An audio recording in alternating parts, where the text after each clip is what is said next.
So how do we have that limited amount of time, and the pandemic gave us that opportunity to reflect. How are you managing? What are some of the tips, some of the tricks that you're using so that Yeah. you don't get sucked into all of those other things that don't allow you to get to that $1 million ask?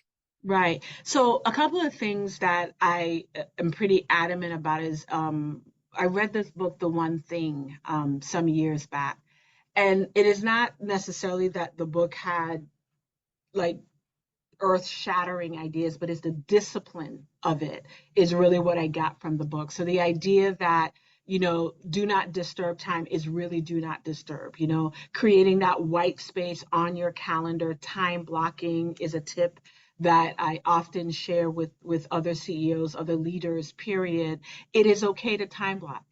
It is okay to say that this particular time in my calendar is not available without my permission. And I think a lot of times we feel we have to be there for everybody, whether it's personal, whether it's professional, and then everything else that run down the middle. So I really do a good job of time blocking, and I time block 6 months out.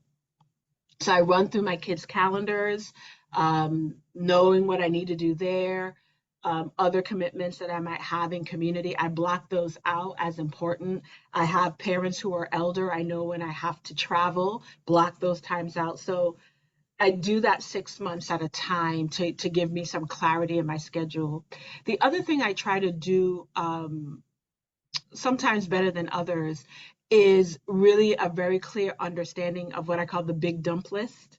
So I'm still very old school, pen to paper, do it however you like though, but I'm pretty old school. I need to get all the things out of my head onto a piece of paper Mhm. because the more they roll around there, and this might now just be age, Rob, I'm not sure.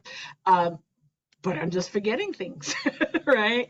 But really, more than that, I am an individual who, because of all the pulls, like you said, community, running a company, board members, and the like, I need to be able to get it down on paper primarily so that it stops running through my head, and then moreover that I can delegate it and give it to folks in real time. And I know we'll talk a little bit about our VA and so forth, but that is really helpful to me. So time blocking, big dump list. And the last thing I'll share is I really try at the end of the day, even if it's just 10, 15 minutes, to stop, like be silent and just reflect on the conversations of the day and the like. Because any good chief executive officer, you've tripped up something along the way in the day. So you're trying to reflect, making sure is there any apologies, I need to extend any attaboys or attagirls that you need to give out. So I try to do like 10, 15 minutes at the end of the day.